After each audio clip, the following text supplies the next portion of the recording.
Olá pessoal, estamos aqui em mais uma edição do No Cafezinho, dessa vez com a candidata a prefeita do Recife, Priscila Krause, do Democrata, que está aqui para conversar com a gente sobre os temas que tem mais interesse aí nas redes sociais, como mobilidade, cidadania, direitos humanos.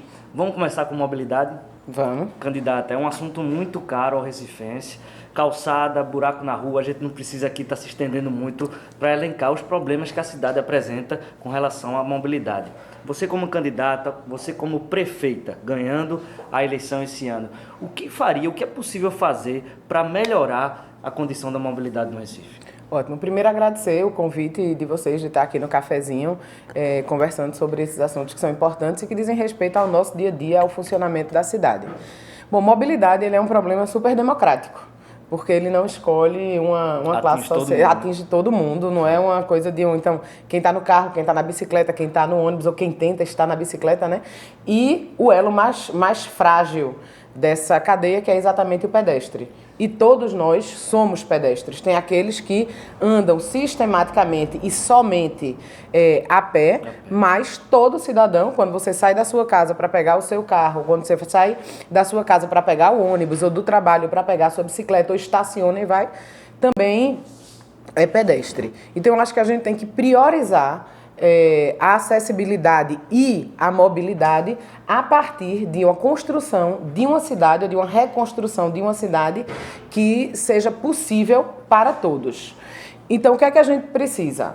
Priorizar os corredores de pedestres. E quais são esses corredores? Todo corredor de transporte, ele é também corredor de pedestre. Sim. E a gente precisa rever a legislação do Recife, porque a gente tem hoje uma única regra para toda e qualquer calçada. O Recife não tem aí no plano de mobilidade, né? Isso não tem um plano de mobilidade. Esse plano, inclusive, está atrasadíssimo na gestão João da Costa. Verbas em função Sim, disso. porque teve uma sanção já em 2015, que era o prazo que a legislação federal determinava. E o que é que acontece? Então, a gente não tem as diretrizes técnicas para a questão da mobilidade, porque falta para mapear, hierarquizar, e a gente tem uma legislação que ela está defasada, porque o nosso plano diretor é de 2008, precisa ser revisto em 2018, isso é daqui a 2 anos, e 1 ano e pouco, e a nossa lei de uso e ocupação do solo, ela é de 96. Então, desde que a gente alterou o plano de mobilidade, o plano diretor, a gente não atualizou a lei de uso e ocupação do solo. E aí, o que é que acontece? Eu estava falando da legislação das calçadas. A gente tem uma única regra para as calçadas do Recife Antigo, para as calçadas da Avenida Norte, da Zé Rufino, da Agamenon Magalhães, de Casa Forte, do Ibura, enfim. Só que a gente não tem uma cidade única, a gente tem uma cidade extremamente plural, com uma ocupação que ela foi acontecendo ao longo dos anos, com realidades completamente diferentes, características arquitetônicas diferentes. Então a gente precisa fatiar essa legislação de acordo com as características locais. Mas por que a prefeitura, por que esse plano de mobilidade não foi concluído ainda? A prefeitura tem razões para ter atrasado isso, na sua visão? Eu não vejo essas razões, não. Eu vejo a questão da falta de prioridade de ser engolido pela agenda do dia a dia, porque na prefeitura você tem bons técnicos, se isso é prioridade, passa a ter recursos, concordo que não é uma coisa barata, mas é uma coisa que ela é fundamental para que você tenha os elementos de planejamento necessário. Como é que você faz um plano diretor e um plano de mobilidade sem uma pesquisa origem e destino?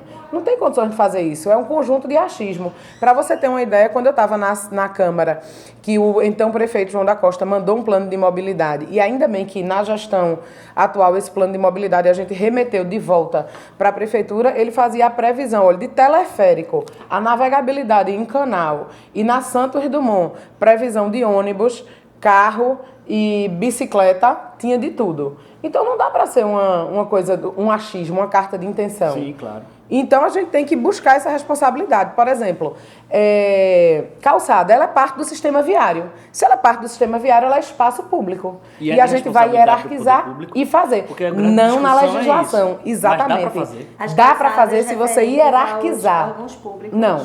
Toda calçada, ela é de responsabilidade do proprietário, de acordo privado, com né? do privado, do lote que tá faz, exatamente, que faz Mas no fronteira caso com a dos órgãos calçada. públicos, são- Aí é do poder público. Por isso que todas as ações deles são em calçadas referentes. E ainda assim não deu conta, né? Isso. E ainda assim não deu Porque conta. foram prometidos 110 quilômetros de calçadas. E foram reprometidas agora. Veja, essa questão do que a gente está falando de calçadas, eu venho falando há um bom tempo e há anos. E agora a gente teve, nesse período eleitoral, pela terceira vez, a promessa desses 110 quilômetros de calçadas. Então as pessoas têm que ficar lembradas do que cada um diz, quando diz, como diz e por que diz, motivado pelo quê que está dizendo, não é? E, por exemplo, a gente tem que assumir a responsabilidade. Você já imaginou? A gente tem o ônibus que é adaptado, ele tem um elevador.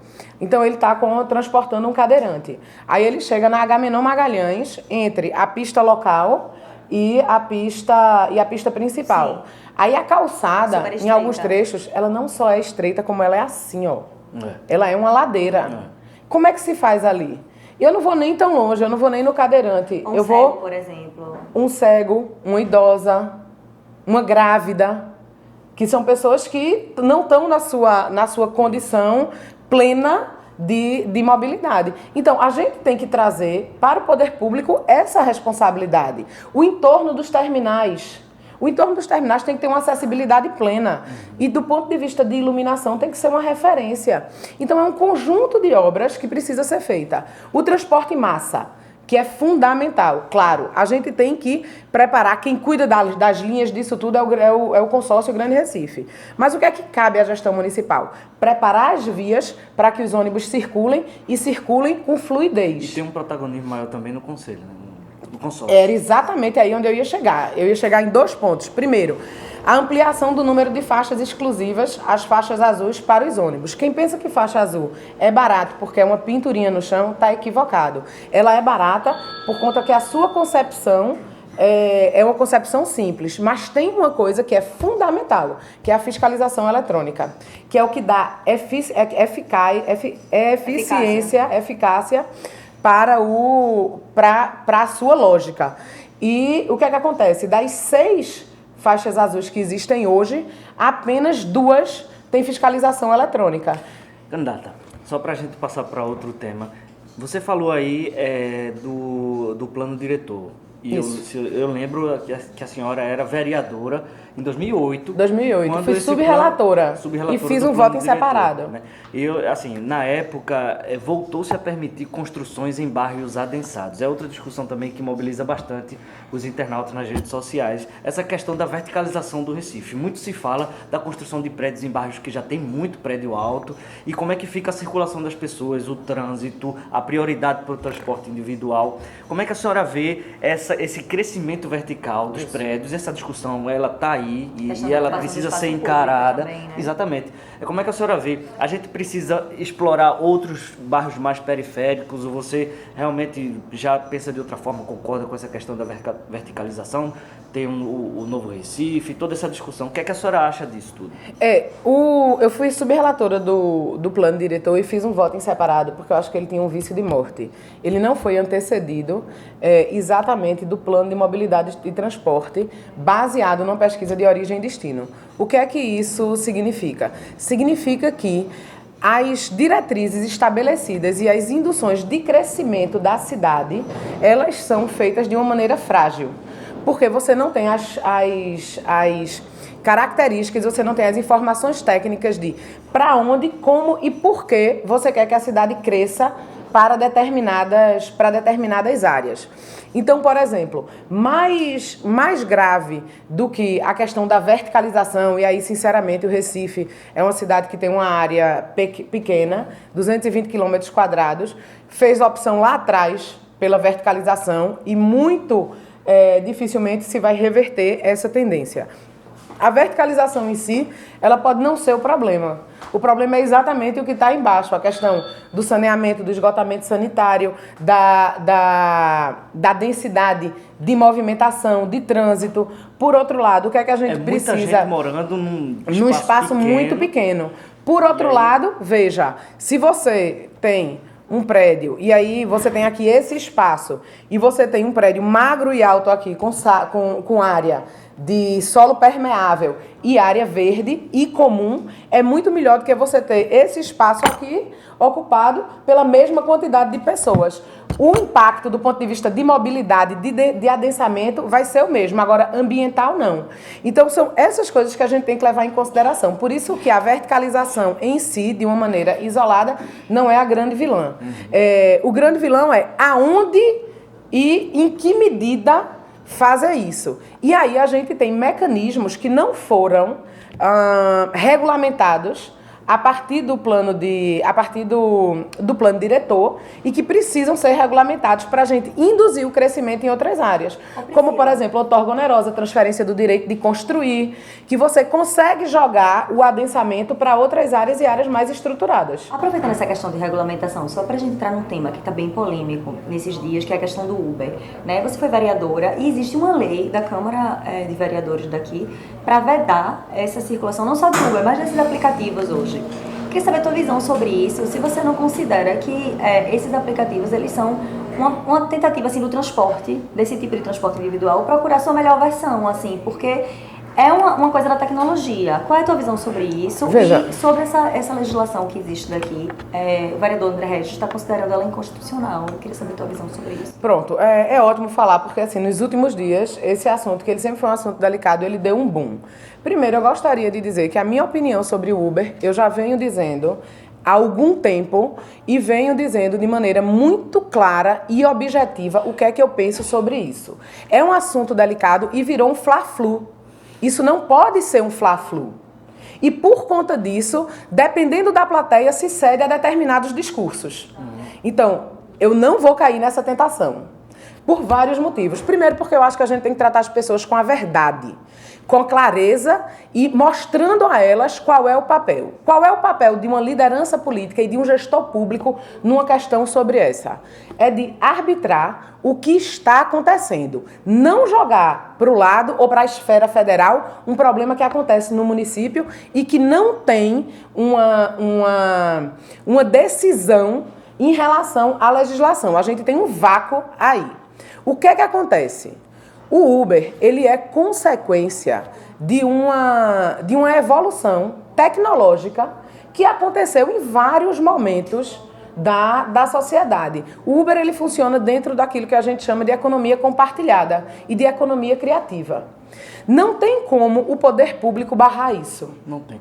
São Paulo e o Distrito Federal já regulamentaram. Né? Regulamentaram. Agora, só para eu concluir, porque isso é muito delicado e eu quero que fique muito claro o meu posicionamento mais uma vez e como eu sempre coloco. O Uber e o táxi, eles precisam coexistir. Agora, eles só coexistirão com paz social, e é isso que a gente precisa fazer, se a gente tiver equilíbrio nos posicionamentos e pulso na hora de conduzir esse processo. O Uber precisa, sim, ser regulamentado e o táxi precisa de apoio para que tenha competitividade frente ao Uber, porque hoje não existe condição de competitividade. Então, cabe ao gestor isso. Outra coisa, discurso de candidato que fez por aí dizendo que, como eu tirei as Kombis, vou tirar o Uber. É mentira. Uma Kombi você olha, bate o olho e sabe que é uma Kombi. Um carro você bate o olho e não sabe que ele é Uber. O que precisa é conduzir com equilíbrio esse processo sem transformar isso num fla-flu. Só rapidinho, será que a gente consegue um teminha que é a geração de emprego e renda? Temos Em um minuto. Um minuto. Tá, um minuto. O desafio é meu. A consideração, emprego e renda, consideração final também. O desafio é meu. Qual é o papel da prefeitura, do poder público, no que diz respeito à geração de emprego e renda? Transformar a sua cidade num ambiente de negócio favorável, com regras claras, com desburocratização verdadeira dos processos, com uma reestruturação do processo de licenciamento, de alvará das empresas e estímulo ao empreendedorismo. Isso é fundamental, é o que gera emprego, é o que gera renda, porque quem faz isso funcionar é a iniciativa privada, não é o poder público. O poder público não gera riqueza, ele pega a riqueza que as pessoas produzem e usam através dos impostos e muitas vezes usa muito mal. E aí eu queria só fazer as considerações finais. Agradecer essa oportunidade, queria ficar mais tempo aqui e pedir às pessoas que pensem, que reflitam, que acompanhem nas redes sociais e nos meios de comunicação e vejam quem diz o quê, desde quando, como e de que forma. Muito obrigado, Muito Priscila. obrigada, Priscila. Estamos é aqui. Rapidinho, passa muito rápido. Não é ligeiro. Não dá para conversar tudo que a gente quer, mas é isso aí. A gente conseguiu conversar sobre um bocado de coisa. Muito obrigado e até o próximo No Cafezinho.